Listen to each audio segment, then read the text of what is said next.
Welcome to Season 3 of the Knack for Business podcast. Over 250 episodes strong, we're here to ignite your entrepreneurial spirit with fresh insights, networking gems, and creative strategies that elevate your game. Are you ready to discover what your Knack for Business truly is? Your hosts are Bernie Fransgrode from Creative Insight and Wayne Pratt from Motive 8U Inc. Today's topic is From Crisis to Opportunity, Innovation in Residential Construction. Our guest today is Nick Karrandjas from Ottawa General Contractors. Nick is a project consultant and partner of the design and build firm Ottawa General Contractors. At age 38, he's covered over 16 years of experience in residential construction through thousands of successful projects in land acquisition, low-rise investment buildings, infill development, new home construction, coach home building, and residential renovations. The challenge of creating unique, efficient, and ergonomic designs that result in a long-lasting positive difference in both the lives of his clients and landscape of his hometown, Ottawa, is what attracted him to residential construction. Nicholas, welcome. Get a favorite quote or saying, sir. Thank you, Bernie. Hi, Wayne. Nothing is impossible. From Audrey Hepburn. I love it. So tell us what got you into the residential construction homes and kept you passionate for 16 years. I went to school in Barrie, taking a business degree in automotive management. The only thing I found out there was that I really like to race cars and don't like very much about the auto industry. Coming back for a co-op, I had some folks that wanted some construction work done. They used my OSAP funds to get construction equipment, started to build things, and then realized all of my life I'd like layouts and floor plans and designs and visions and creating efficient spaces. And it just triggered that. Then I ended up getting into a sales role with one of the local developers at the time, Monarch Homes in the Stonebridge area. It was one of those epiphany moments where I remember driving up to a massive field and just seeing, whoa, I'm going to be part of converting a field currently not used for anything into places where people will have amazing memories and potentially great lives. I'm able to impact that, have a legacy component, help others, and create something awesome. That's where the spark came from and the big motivation. And I never in my wildest dreams would have thought that I would stay in one industry, in one role. I always figured my career would be 2 to 3 years here, 2 to 3 years there, and just trying new things and exploring. And I found that construction, although I joke with the team all the time, it's basically the same thing every day based on the challenges and ever-changing environment. It is the same routine, but it's totally different every minute of every day. And the opportunities for growth are just so fascinating and always changing. It's really kept me going, kept me inspired, kept me interested for so long, longer than expected for sure. So Ottawa General Contractors, it's a family-run business. So is this your family? How did it evolve from, hi, I'm working at Monarch to, wait a minute, I've got a better idea? Yeah. So I came to Ottawa General Contractors after about 8 years in the development world with a few builders, doing everything from raw land to full custom houses and condos. When we had our kids, I realized that I needed to shift from working purely evenings and weekends to more of a family schedule. I didn't miss any of those critical family events. At the time, OGC was a small, I would just say smaller than it is now, but it was mostly renovation company beginning the design and build path. And then I joined as one of the partners about 10 years ago to really push forward custom building of houses and more development type projects and major renovations. Previous to me joining, the way that OGC started was 2 of our majority owners.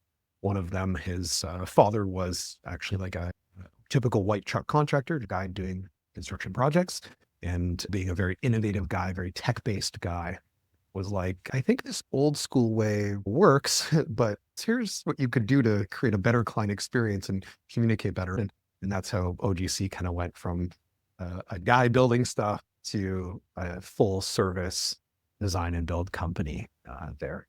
Everybody hopes they have something innovative. I understand you have some innovations that are different in your biz. Correct. Yes. Something recently that we've started to innovate. There's been a big trend towards multifamily building, taking a piece of land or an existing house and taking it from 2 units up to 10 units. There's not one single company that kind of handles that turnkey, and people are often left, usually the investor or the landowner or combination of the two as partners, basically having to go out and get a planner and spend $5,000-$10,000 on a planner. They have to go out and get architects and spend the same. They have to engage with engineers. They have to get quantity surveyors, estimators, appraisers, and just to think and prove if a concept is worth doing and an investment is truly worth it, they've potentially had to spend anywhere from $20,000-$30,000 to potentially over $100,000 to basically answer the simple question, is this investment really worth doing? We looked at it and said, there's got to be a better way. That sounds crazy. If you told me I've got to spend a humongous amount of money just to see the feasibility, that's like gambling almost, right? Who's going to do that? And I think it stops a lot of people. So we came up with, as an example, a feasibility package where someone comes to us and says, hey, I'm thinking about buying this land, or I own this land and I want to improve it. I want to invest and maybe want to add more unity. It's for family, for friends, for pure investment. We sit down really quickly for currently the fee is about $2,500. And we do zoning assessments. We do consultations with the city, map out the simple plans that are required. We put together Class D pricing and then bring that to our lending partners to be like, if this is the correct financial pro forma, incomes, equity, cash flow, all that put together, does this work? And so really quickly, often under a week, we've got the, is this feasible or not? And only a financial commitment of $2,500. And now they can go forward with purchasing the property or doing the investment or making that decision and then starting to spend the money on actually investing in it. I'm going to ask a question that I'm very thankful Bernie has control of the edit button. We live in a political environment now where every politician in Canada is saying we got to build more housing, with another layer of government saying, how do you keep from throwing up your hands or punching somebody? Guns N' Roses has a song, and I don't know if they're the original one to create this song, and there's a few good covers. It's called Patience. I guess a lot of people say that I'm patient, and I don't consider myself to be a patient person, but I guess I am if other people say so. Looking at all of my career, that's been the messaging, right? Often you get these massive articles and big statements of we need more houses. And I can remember it from the first months that I started in the development world, being like, oh, there's a push for intensification. We need intensification, right? And then there's that push and then the actual rules. Usually there's a discrepancy. And I think that's where anytime there's problems and gaps, you can either look at it as discouraging, or you can be like, there's a problem. We can come up with some solutions. We can maybe use this gray area to help everyone out. The good thing that's happened recently is there have been some actual good, solid rule changes. As an example, the Bill 23 that was passed about 2-ish years ago, you could take a single family property in any zone and turn it into 3 units.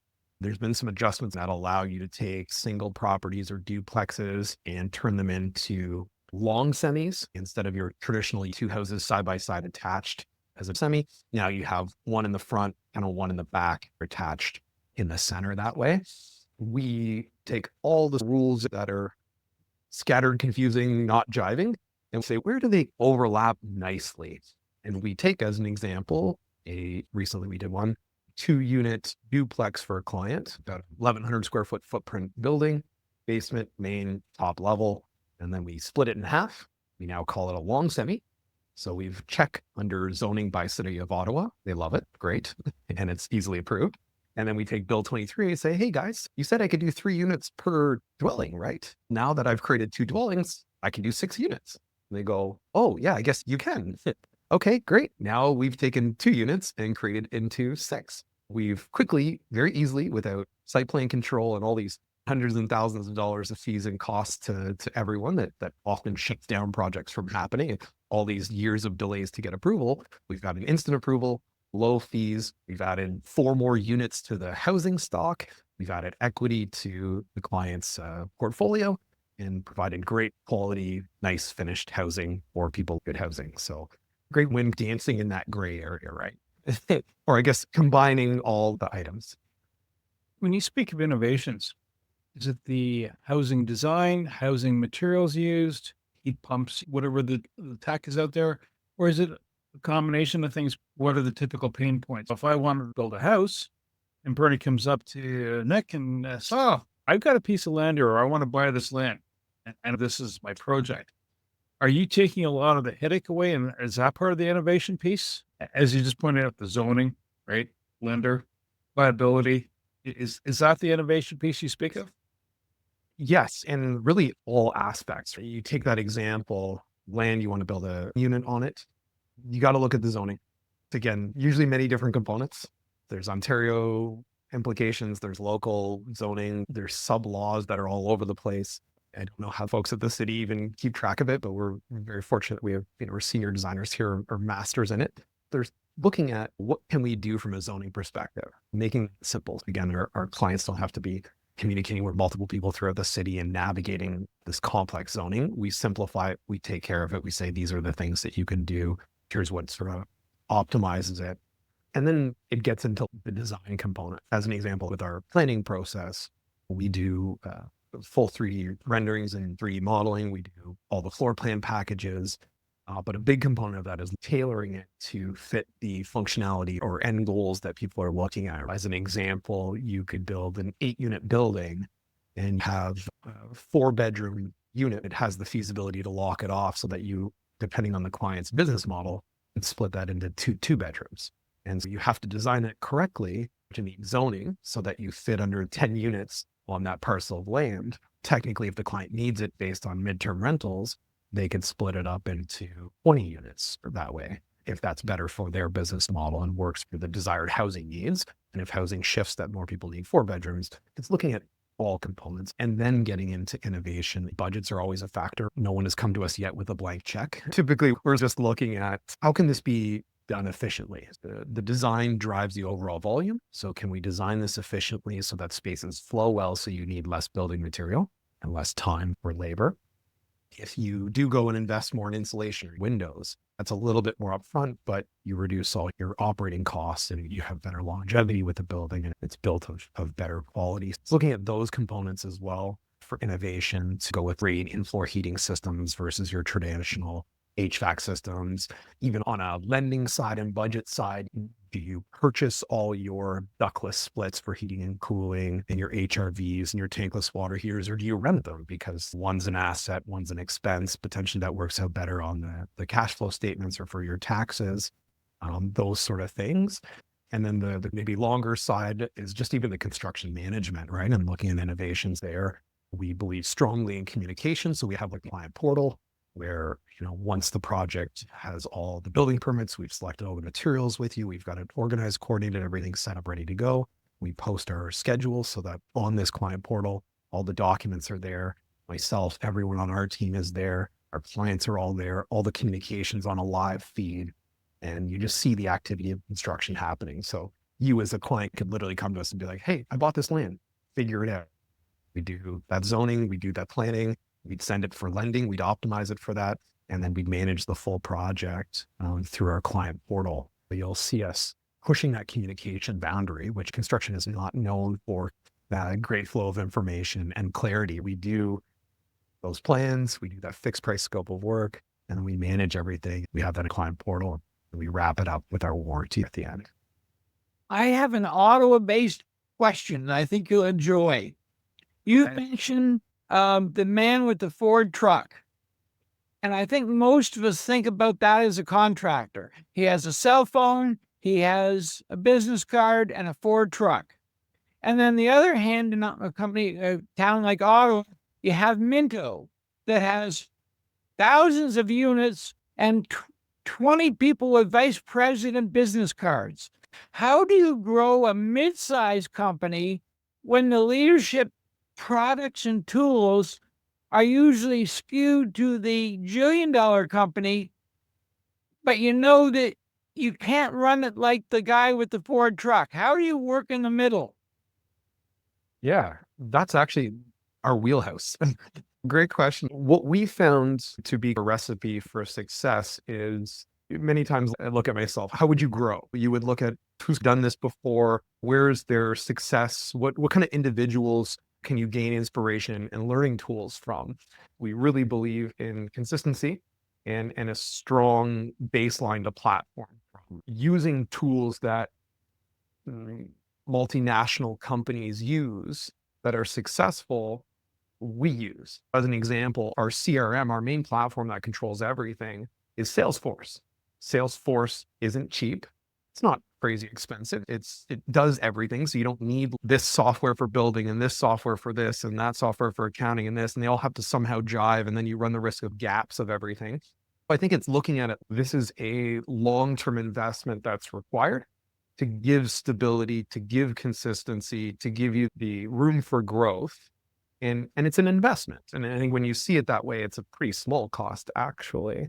And so taking those tools from, again, those multinational companies, taking kind of the systems that they use, but then taking the adaptability and flexibility of the independent, right? That's looking at where are the strengths of each and how do I use those to taking all the benefits from each and really helping clients at the end of the day. And I think that's basically what we've done is systems here, adaptability here, and put it together. And it's interesting using a SaaS platform to drive your communications is great. You've also described your business model and the innovation piece. And at the same time, you're helping someone else's business model. It's like one of those Russian dolls nesting inside each other. When someone says, here's a space, what can I do with it? And I'm sure you come back going, how much fun do you want to have? There's a balance. So it's a financial resource and a time resource, depending on how you're structured. When large firms, they'll do the whole 9 yards themselves. You're actually doing the construction phase. But when you're coming together and you're going for project viability, okay, got the space, or got to buy the land, the zoning, et cetera, and I want to do rental. And having managed rental spaces, you try to design it so that you don't have to fix it often. If you have to fix it, whether you have a team or you hire an external contractor, everything's uniform. You're always using the same faucet, the same type of toilets. That way, if one problem presents, you understand forecasting or quality control. Do you build that whole business case for the landlord? Or the landlord already has the business case, you help shape that, or are you just part of the leg of the journey saying, hey, here's a recipe. And once you're happy with the recipe, now let's go talk to the lender. Typically, we're shaping that. Most people investing have an idea of what they're looking to do. We primarily shape that. We have the recipe. And so it is just a case of, okay, this is the parcel of land that you have, the existing house. Given that we've, probably completed successfully already at least 4 or 5 exact examples, but we can say, here's what you can do. You can take it from that single house to 8 units on that lot. This would be the, design of the building. This would be the cost structure. Here's what the lending would look like. Here's how much you'd have to put down. These are the recent appraisals for building value in the future once completed. These are the appraisals for income mapping, and then we handle everything so that you don't have to do anything. You don't have to put in a permit application. You don't have to get any approvals. You don't have to pick a single piece of material. You don't ever have to show up on site. In fact, you wouldn't even have to connect with the lenders if you don't want to. You don't have to do anything. We would just send the package to our lenders. They'd say, yeah, it's approved. During the construction, we have that client portal. We have the schedule outlined. We set up the payment system directly with the lender's quantity surveyor. So the quantity surveyor is checking everything off, making sure everything's flowing, releasing funds as per the schedule. There's not much that a client has to do. And you don't have to come to the table being like, I can't figure this out. We've got the systems. We'll figure it all out. We'll take care of it. And to be even maybe just blunt, we often are, even when people approach us saying, hey, I want to do this, I don't think you should. I would benefit from it. We're going to make money off of building you the project, but I can't figure out a way to make this make financial sense for you. If you're going to go forward with it, you need to know that this is a project of love, not financial gain. Your company is growing, and maybe even by leaps and bounds. And yet you want to preserve a culture. That sounds like a paradox. How do you weave that? Yeah, it's been something that we've found, I think, always in an organization is having the right people Smiles are great.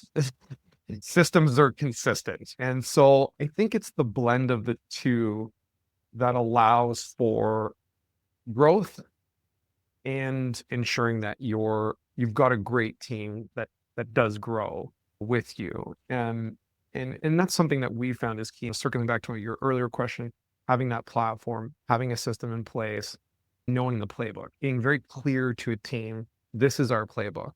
Here's everyone's role in that playbook. And then getting great people to fit within that, we've found is the most critical component there.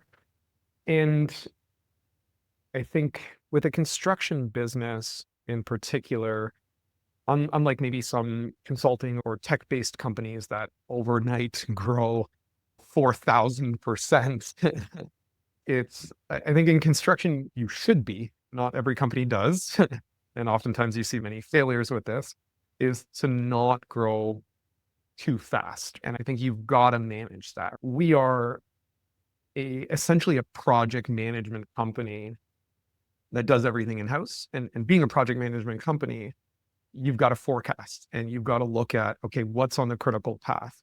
Where are we vulnerable to sink this ship? And I think we do a lot of planning, a lot of forecasting. As an example, many companies, and always the general feedback we got from people throughout the industry, mostly homeowners looking to do projects and investors looking to do projects during COVID. Contractors are so busy and things are crazy. You guys must be making a fortune and business just must be insane. And we're like, yeah, a lot of people are booking 3 years out. And I'm like, who books 3 years out? Is that actually a business? That's crazy. People would go out and sell 4, 5, 6 times their annual sales in a year because people just wanted projects. But how do you actually service that? We can reasonably grow X percentage. Even though the market and our reputation could probably double our sales in a year, how are we actually going to facilitate those projects? What's going to give? Projects are going to take 4 times as long. Projects are probably going to have more deficiencies that we're going to have to correct. It's going to result in the experience that people aren't looking for, right? They come to us looking for great service, great product. That's not what they're going to get if we double or triple our sales. You can't get quality installers. There's only so many of them. You're limited by that. See what you can do and make that work. Have you ever had a crisis moment? For example, post-pandemic, the pricing, building materials went just, wow, that's expensive. Does wood really cost that much? And without getting into the dynamics of that could be a crisis moment. Or it can be all of a sudden legislation changes and it's not favorable and it's mid-project and it just says, it's now. As of this moment, we shall not do the following. Have you encountered these moments where you had to reshape the business to provide the stellar service you're already providing?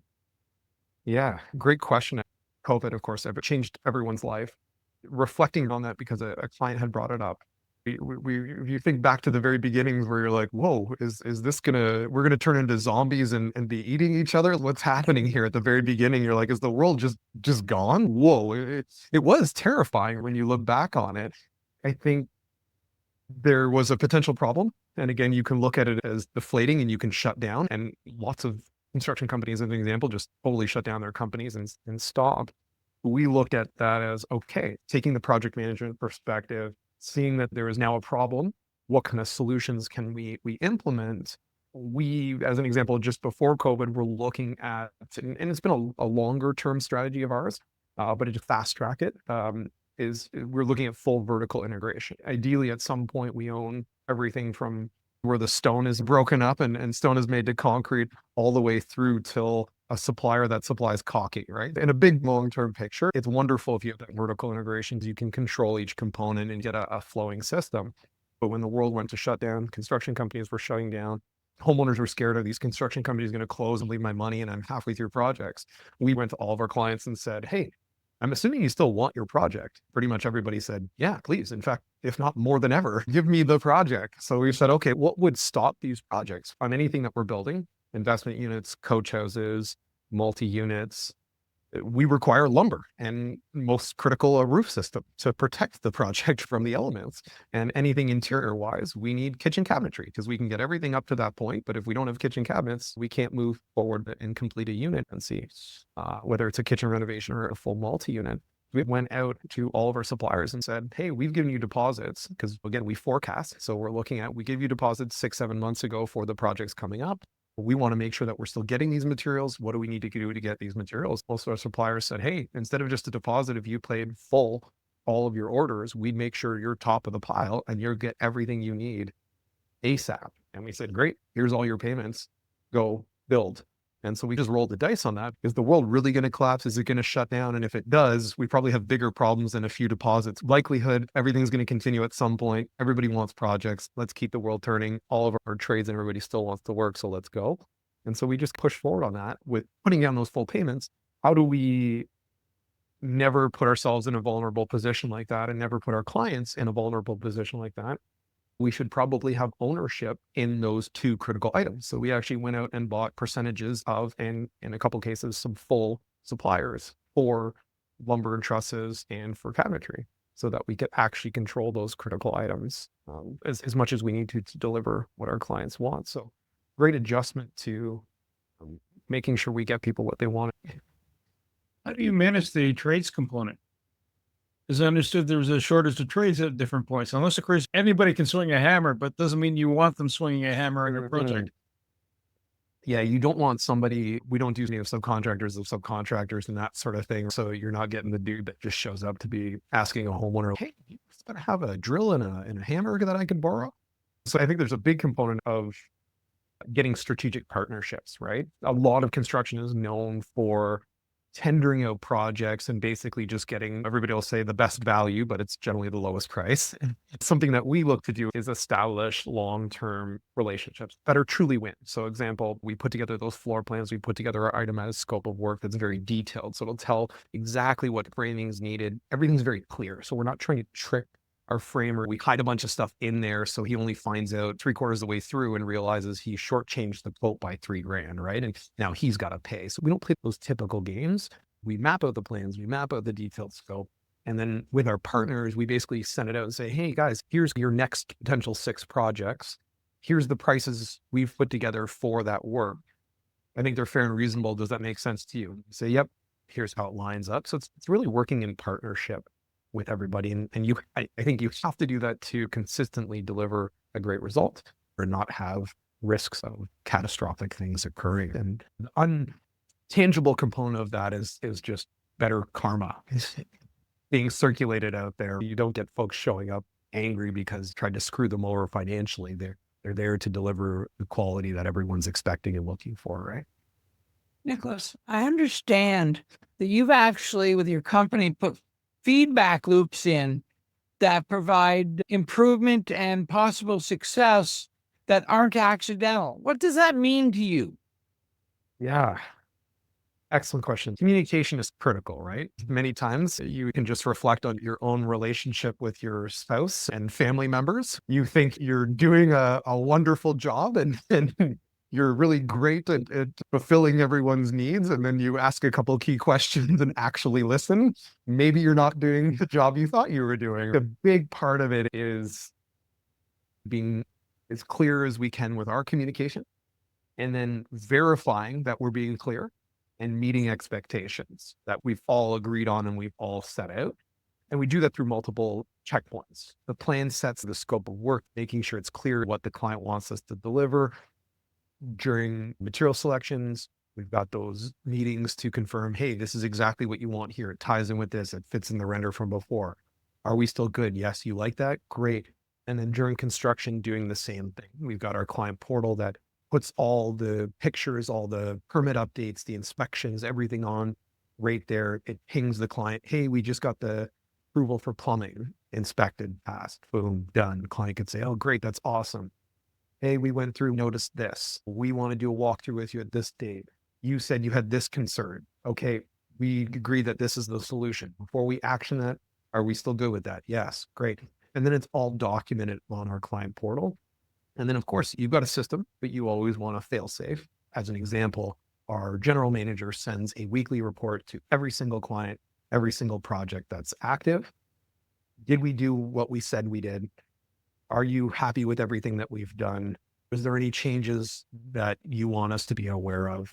Is there anything at all that's bothering you or that you think you could improve on? So every week you get this 5 quick questions, every single project. So if there is something, right? Spending so much time in this industry, if I reflect back to when I was younger, you're like, oh, I think I understand all of it. Here's all the scenarios. And then as time progresses, unique things come up, right? And something I would have never thought of. We have an unbelievable team and amazing project managers. I would trust every single one of them to build my own personal house. They're just fantastic, great people. And sometimes that can be almost, I don't want to say bad, but everything has a pro and a con, right? Or everything has a sometimes unexpected outcomes. So I'll give you an example, like Marte, one of our amazing project managers, delivers great results. Clients love him.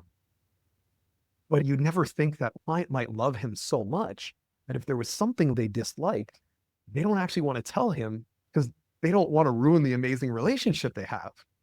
From a company perspective, if there's something you don't like as a client, I need to know about that because I need to change that for you. And so that's, where proactively that weekly fail safe kind of came in place, where you introduce another person it's more anonymous and you can give them like the confrontation of the modern world.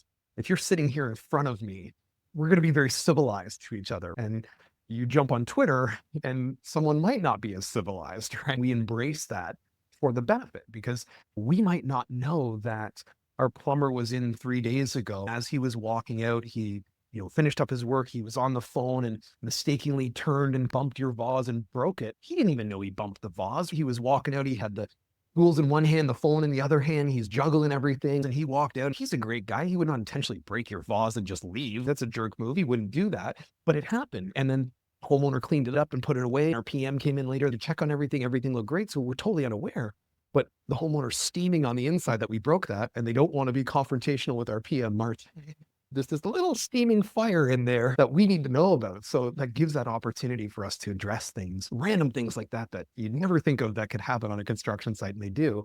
We want to know about it so we can easily just go buy you that vase, replace it, and move on and still be great. And hope it wasn't a Ming. One of those questions that you knew was coming, what are some trends that are coming that you can say, I told you that, in construction and real estate in Greater Ottawa? Yeah, if I look into the recently polished crystal ball, I think what it's been showing for a while is that we've got a lot of demand for housing, a lot of people with resources just sitting on the sidelines, not building as many projects as we could.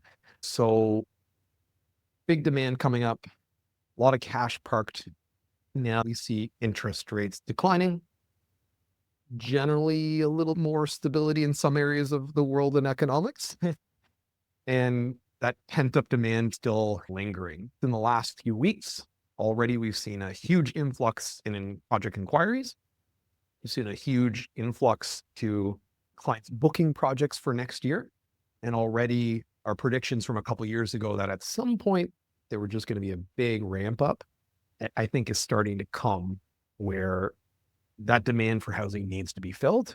And I think we're going to see a big rush coming up pretty soon, especially as interest rates come down, and big trend towards multi-unit building, whether it's the average person who needs to accommodate a couple of family members, who's going to take their house and convert it into 3 units, through a coach house and maybe a basement unit, gaining some equity and helping reduce the family's overall cost by saving a tremendous amount on everybody, instead of everybody owning 3 houses down to 1 and having those lower reduced monthly costs, to taking that single piece of property in a prime location and converting it into 8+ units, I think is the future of housing. Do you have any tips for someone that says, hey, you know what? I want to build 2 or 3 quick catch points. Yeah, I guess 2 or 3 quick catch points. Any particular builder, just building in general. If you want to become a landlord, it's one thing if you're going to build a house, a green build or a refit. But if you're looking at, I've got this old mansion, Victorian era. It's got about 20 rooms, and I want to convert it, or I've got a greenfield built, which it's just land, but I want to do multiple units. Makes sense. I would say anyone looking to, and it really could even be anywhere from a renovation to a 30-unit investment building. I think that the key principles are clearly identify what you're going to do. Make sure whoever is doing it is accountable to deliver that, and make sure all stakeholders are aligned with that. Nick, you rang the bell. They're splitting up that family farm. How do we get a hold of you? Yes. You can reach out to us, of course, by phone. You can email us. You can drop us on our website. We've got a live chat, all forms of social media. You can reach out to us anytime. And most inquiries come to me. I can share with you direct contact info. Happy to field any inquiries. I want to say thanks to Nick Karrandjas, my co-host Wayne Pratt, and you, the Knack for Business listeners. If you're interested in building, refitting space here in Ottawa, or reach out to Nick. He can provide you all kinds of different options, right up to getting it squared away. Point and shoot, forget, and then you now own it. If you're from outside the Ottawa area, reach out to him. Growth and information is always shared, and there's always utility in that. To reach the podcast hosts, email them at info@creativeinsight.com or by the website creativeinsight.com, spelled KREATIVINSIGHT.com. To reach Wayne at his email, wayne@motivateu.ca, that is MOTIVE, the numeral 8 and the letter u.ca, or his website, motivateu.ca. If you would like to be a guest on this podcast and share your knowledge, let us know. We would also appreciate your feedback on the content or format. Check the show notes for more details. For these podcasts, we like to acknowledge the support and thanks to the following people. Carl Richards from Podcast Solutions Made Simple, a renowned podcast expert. Fred Crouch, who is the Property Wizard podcaster, where Bernie is a co-host. Jovan Strika from At Hive, a co-working space that is more than just a space. Then Melanie Weber, Bernie's invaluable business partner. And Wayne Pratt from Motivate You Inc., who serves as both a coach and co-host of these podcasts. Disclaimer.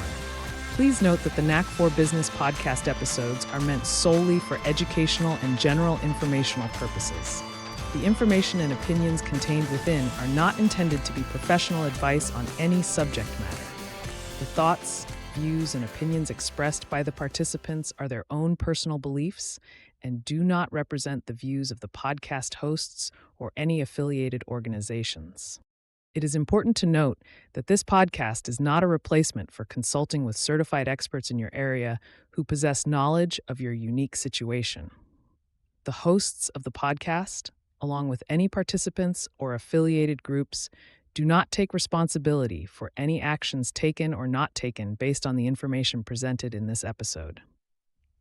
It is highly recommended that individuals seek guidance from their own personal advisors in fields such as accounting, law, or other pertinent areas prior to undertaking any actions or making decisions that may impact their financial, legal, or other aspects of life.